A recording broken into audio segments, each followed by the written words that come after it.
Buenas noches, bienvenidos y bienvenidas a una nueva edición del Oficio de Vivir, el programa que te cuenta las historias de los destacados y las destacadas del Diario de la República. Hoy te contaremos la historia de María José Sanglá, quien fue destacada por su esfuerzo durante la pandemia. Bueno, mi nombre es María José Sanglá, tengo 42 años, soy médica, trabajo en salud pública desde hace muchos años y en este momento soy jefa de programa Sociedad del Estado de Información y a su vez de Ramón Carrillo, y a su vez estoy en el comité de crisis, formo parte del comité de crisis que trabajó para COVID y que está trabajando para COVID en la provincia de San Luis. Jardín de infantes, primario y secundario fue todo en la mixta. En la mixta, yo soy promoción 96. Y de ahí la guardería en esa época se hacía, era el Santa Catalina. Entonces hacíamos la guardería en el Santa Catalina y de ahí pasábamos a la mixta. Todo lo hice ahí, mi papá era médico de la escuela, mi mamá era docente universitaria, o sea que las tres, nosotros somos tres mujeres, yo soy la más chica, las tres somos de la mixta, mi papá es de la escuela de varones, cuando la mixta era escuela de varones, de manera que todos venimos de ahí. Y de ahí me fui a estudiar a Mendoza, 6 años, estudié en la Universidad de Mendoza, que es una universidad privada, yo fui la primer promoción de esa carrera. Y de ahí me vine para acá, hice la residencia y ya me quedé. Y siempre uno quiere volver a su provincia. Creo que las cosas se fueron dando así. Yo al principio cuando me recibí, rendí una residencia en todos los lugares del país y no entré, luego rendí acá en San Luis. Era otra residencia, yo había elegido residencias quirúrgicas. Y bueno, no entré, también fue allá por el 2004 más o menos, donde todavía las residencias quirúrgicas no eran muy infranqueables por mujeres. Tenías mucho, al día de hoy creo que eso se ha liberado bastante. Por eso, bueno, para no perder el año, rendí acá la residencia que estaba. En ese momento acá había solamente una, que era medicina general. Una medicina general muy diferente a la planteada actualmente, porque era la única acá en San Luis y era una medicina general muy hospitalaria, a diferencia de la que hay ahora, que es muy ligada a la atención primaria. Así que bueno, la rendí para no perder el año y bueno, me fui quedando. Después hice otra especialidad que es la emergencia, me gustó la emergencia, que la probé adentro de la misma residencia de medicina general y bueno, ya me quedé. Bueno, mi especialidad es emergentología. Y así la emergencia no termina en una sala de trauma, en una guardia, sino que tiene todo un área de gestión baja que maneja contingencias, accidentes múltiples, catástrofes, desastres y pandemia. De manera que como emergentóloga vivir una pandemia es como pocas veces se va a dar, es la única oportunidad, así que bajo todo concepto la vamos a trabajar. Y generalmente nosotros como médicos, bueno, yo ligado a la emergencia es como que nunca desconectamos. O sea, nosotros podemos tener nuestras actividades privadas, familia, casa, niños, marido, pero el teléfono y el contacto permanente con el trabajo y con el sistema es constante y son las 24 horas del día. En mi familia, mi marido también es de la profesión, es cirujano y estamos acostumbrados más o menos a vivir así, de manera que ahora generalmente me levanto, por ahí me demoro un poco porque tengo a mi hijo en la virtualidad, de ahí pero arranco con el teléfono, con los mails, con la computadora, mientras estoy con él y después ya vengo a este hospital. Generalmente estamos hasta la tarde en presencial, trabajando en un cronograma de trabajo que es recibir la obra, capacitaciones internas, externas, con todos los profesionales y en el planeamiento de la apertura del hospital. Y luego vuelvo a mi casa en horas de la tarde, generalmente yo soy de hacer actividad física y sigo con los niños, pero siempre conectadas con el trabajo, seguimos gestionando por teléfono y estamos todo el día así, de lunes a lunes. No sé si decir que estaba preparada, creo que el terminar como presidencia del comité, es una presidencia compartida con la ministra de Salud y con la jefa de gabinete. Creo que mi función más que todo es una pata técnica puesta en el comité y nosotros habíamos vivido la pandemia del 2009, varios accidentes múltiples, principalmente San Gita, a mí me tocó trabajar la guardia central del Hospital San Luis, de manera que nadie va a estar preparado por una pandemia porque las pandemias no son actividades de todos los años. Pero creo que el trabajo en equipo del comité hace que uno lo pueda desarrollar muy ameno. Mi papá fue médico, médico acá de San Luis, y siempre a mí me decía que la medicina era una profesión ingrata, donde no todas las personas reconocían el accionar del médico. Por ahí la especialidad mía, que fue la emergencia también, es una especialidad de pasada, por decir así, del paciente, porque nosotros lo recibimos grave, lo estabilizamos y sale hacia una terapia, hacia un quirófano, hacia una sala, de manera que no es una especialidad que el paciente, el familiar la tenga en su memoria, quién va a tener si el paciente fue crítico, generalmente al terapista, al cirujano, al traumatólogo. De manera que una satisfacción terrible de que reconozcan un trabajo muy arduo que es el trabajo del médico y en mi caso de la emergencia. A mí me tocó ser directora del Hospital San Luis en 2 oportunidades y en la última oportunidad salté a esto que es Sociedad del Estado, que es Ramón Carrillo, y es como, para los que hacemos salud pública, es como un sueño cumplido. Principalmente porque es un cambio paradigmático en el sistema, en la función de un hospital. Este hospital tiene una función totalmente distinta, está naciendo de manera distinta, con cuidados progresivos, y dejamos la vieja estructura hospitalaria, que es la de Hospital San Luis, que tiene estructuras piramidales, servicios estancos. Entonces un cambio de cabeza paradigmático no solo para nosotros, sino para el sistema de salud y para la sociedad. Es un hospital que apunta a normativas GIN 7, que son las normativas más grandes a nivel internacional desde lo que es la informática médica. Un hospital que no tiene papel, el 100% de lo que ocurre acá es informático. Todos los equipos que hay en este hospital son tope de gama en cuanto a la informática. Tiene dentro de los equipos de imágenes, tenés equipos de pesados como resonadores de 3 Tesla, tomógrafo de más de 128 canales. Eso hace que sean equipos en tope de gama en calidad diagnóstica. En quirófano tenés equipos robotizados, tenemos un híbrido que es un equipo de hemodinamia que es tope de gama en Argentina y en el mundo. Eso hace que el hospital esté no solamente desde lo edilicio sea innovador, sino lo tecnológico. Creo que una de las cosas más importantes que se logró con este hospital, a diferencia de los grandes hospitales que se han construido en este último tiempo en Argentina, es que dentro del pliego de obra está el pliego técnico, o sea que este equipo, en este momento donde ustedes los ven, se está realizando lo que es terminando la instalación y la calibración de los equipos, cosas que en otros hospitales grandes no ha sucedido, donde solamente está la carcasa, está lo estructural, está el edificio y carece del equipamiento técnico. Este edificio no.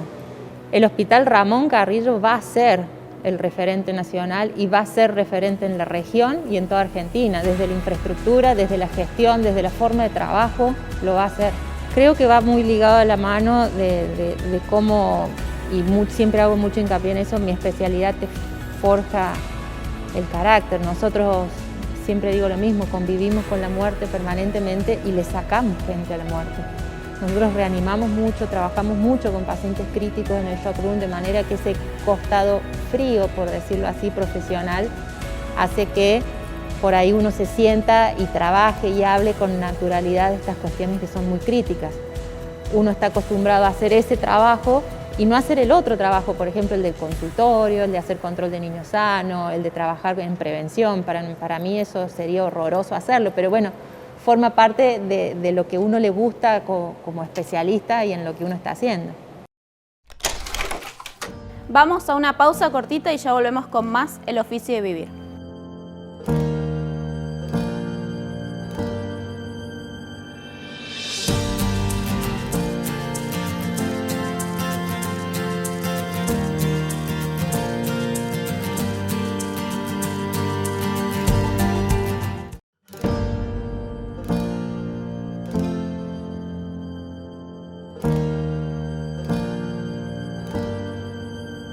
Para volver a repetir esta historia y todas las demás del Oficio de Vivir, te esperamos en nuestras redes oficiales del Diario de la República.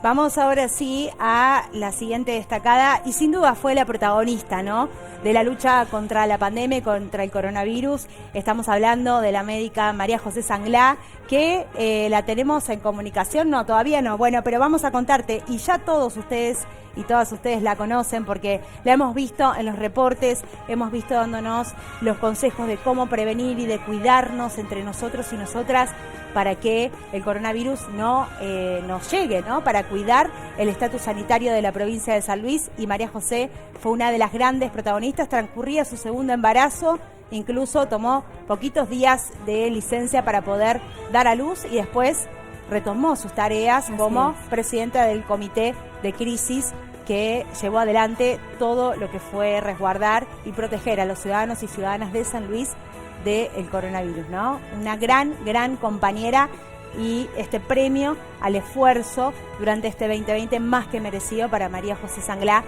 que fue la presidenta del comité de crisis y llevó adelante la pandemia en San Luis. Pasamos por todo. Creo que fuimos la provincia que más fase 5 tuvimos. ¿Se acuerdan el año pasado donde tuvimos la fase? Donde tuvimos muchas actividades habilitadas, una provincia prácticamente internamente limitada, con control de límites, hasta que llegaron los primeros casos que eran inevitables, era totalmente inevitable. Tuvimos un solo día de más de 500 casos en la primera ola y una segunda ola que nos pegó de la misma manera que le pegó a todo el mundo. Porque si uno ve la segunda ola de Europa, si uno ve la segunda ola de América del Norte y si uno ve la segunda ola de nuestros países limítrofes, incluso países como Chile con altísimos niveles de vacunación y con altísima afectación, si uno ve la segunda ola de Uruguay que fue tan halagada en su primera ola, tuvo una segunda ola terrible, y eso formó parte de las mutaciones y de del nuevo virus. A ver, el virus no es nada más ni nada menos que una partícula que lo que hace es sobrevivir. Lleva la ley de Darwin, y la ley de Darwin es sobrevive el más fuerte, y de la manera que sobrevive es mutando, perfeccionándose. ¿Y cómo va a mutar? A medida que se reproduzca, o sea, a medida que haya circulación. Entonces, si hay mucha circulación, el virus muta y se perfecciona. Es así de simple. Y de la perfección va a la contagiosidad, a la mortalidad. ¿Por qué? Porque el virus tiene que vivir. Es ley natural de la naturaleza. De manera que eso golpeó en esta segunda etapa. Esta segunda etapa tuvimos un día importante con más de 1000 casos, si bien teníamos 6000 muestras ese día, o sea, habíamos testeado de manera impresionante. Creo que las claves que tuvo San Luis fue trabajar fuertemente en el testeo.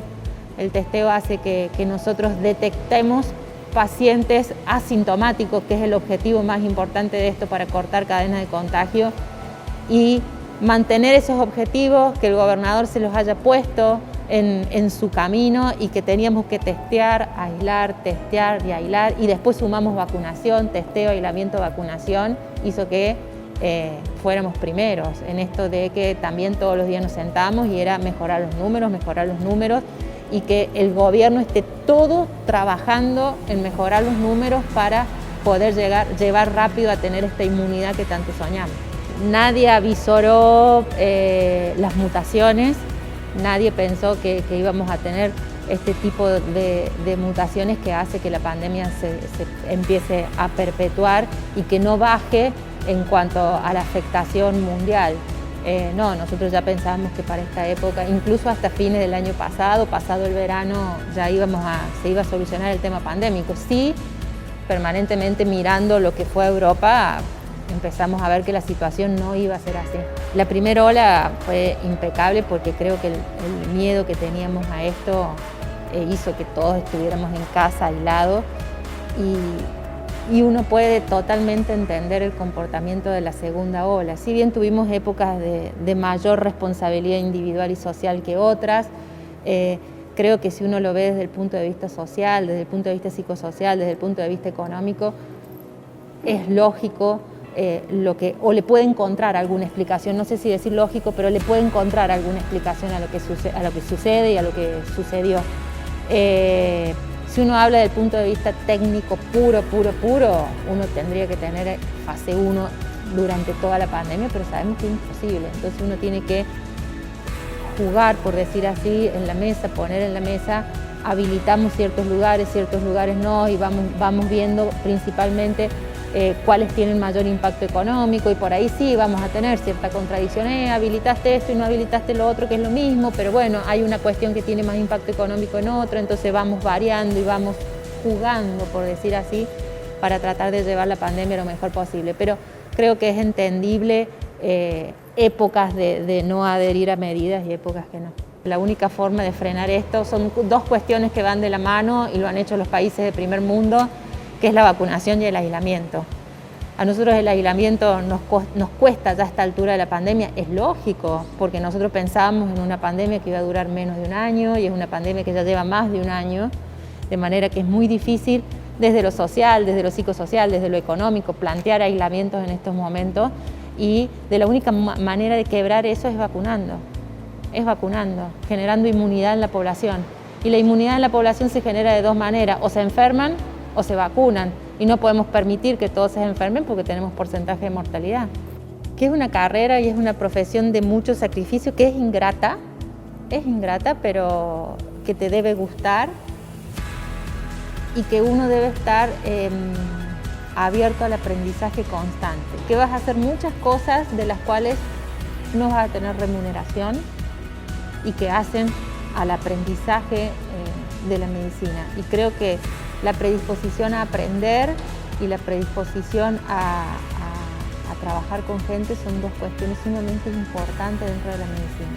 En medicina nunca se deja de aprender y el aprendizaje no tiene costo, ni de ganancia ni de pérdida.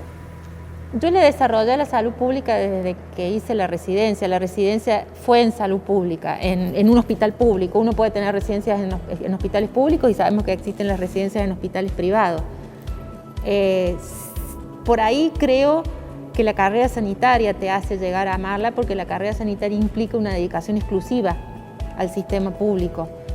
Y creo que el ayudar de manera en el que en el medio no haya una situación monetaria, en el que uno tenga su sueldo, trabaje por su sueldo y que tenga la convicción de atender pacientes, porque uno puede estar ganando su sueldo y no producir nada, hace que uno empiece a querer la salud pública. La salud pública, y aparte en esta cuestión de equidad y de la especialidad. Nosotros en la emergencia abrimos la puerta del shock room y no le preguntamos, ¿tiene obra social? ¿No tiene obra social? Porque el paciente está muriendo.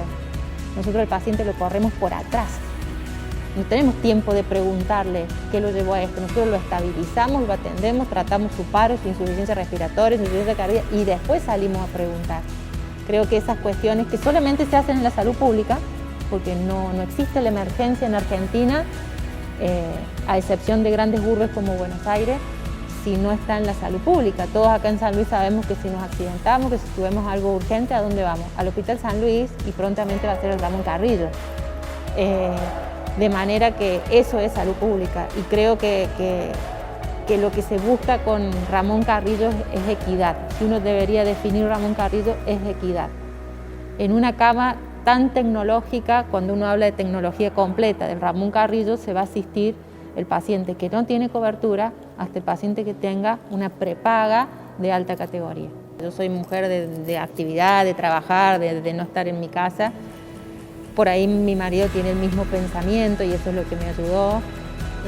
El primer embarazo, tengo un hijo de 7 años también, lo pasé igual, trabajaba en una terapia intensiva, de manera que yo trabajé hasta una semana antes de la cesárea, tuve mi hijo y a los 40 días, porque él tuvo una cirugía, volví si no hubiera vuelto antes. Y creo que el embarazo de Elena fue igual, gracias a Dios son embarazos totalmente normales. Yo hice actividad hasta el último momento, con Elena trabajé hasta un jueves, me hicieron cesárea un viernes y paré 7 días básicamente por los puntos de la cesárea haciendo teletrabajo, o sea, desde mi casa trabajando. Creo que mi familia funciona así y yo lo vivo con naturalidad. Para mí es natural hacerlo así. Sé que el común de la sociedad prefiere, y sé que por ahí sanitario, socialmente son mejores las licencias prolongadas, pero bueno, no es algo que va conmigo. Yo como directora del hospital todavía hacía guardias y siempre digo que la primera guardia, cuando se abra la guardia en el Ramón Carrillo, la voy a hacer, sí. Para mí el shock room, el paciente crítico, el intubar, el trabajar el trauma, siempre voy a volver a eso. Si bien estoy haciendo gestión, en algún momento yo siempre voy a volver a hacer guardia. Y yo creo que llegar al Ramón Carrillo de 400 camas y 16 quirófanos funcionando permanentemente es una gran meta. Poner en funcionamiento el Ramón Carrillo en 400 camas, 16 quirófanos es nada para el proyecto Ramón Carrillo. El proyecto Ramón Carrillo es un proyecto muy innovador que termina trasplantando pacientes, investigando, que no se va a lograr de acá a 6 meses a 1 año, se logra con los tiempos. Creo que poner un hospital a que sea referencia, a que tenga toda el respaldo como los grandes hospitales que tiene Argentina o el renombre llevan su tiempo, pero yo me veo trabajando acá y trabajando básicamente en lo que es Sociedad del Estado. Sociedad del Estado Ramón Carrillo no solamente es Hospital Central Ramón Carrillo, sino que es Red de Diagnóstico por Imágenes, Centro Oncológico Integral y Servicio de Radioterapia y Hospital Verónica Bailone. Entonces todas esas estructuras no las vamos a poder desarrollar en poco tiempo. Esas estructuras van a llevar unos 2-3 años poderlas desarrollar plenamente. Así pasó una historia más del oficio de vivir. Nos volvemos a encontrar el próximo lunes a las 21 horas en Canal 13 de San Luis.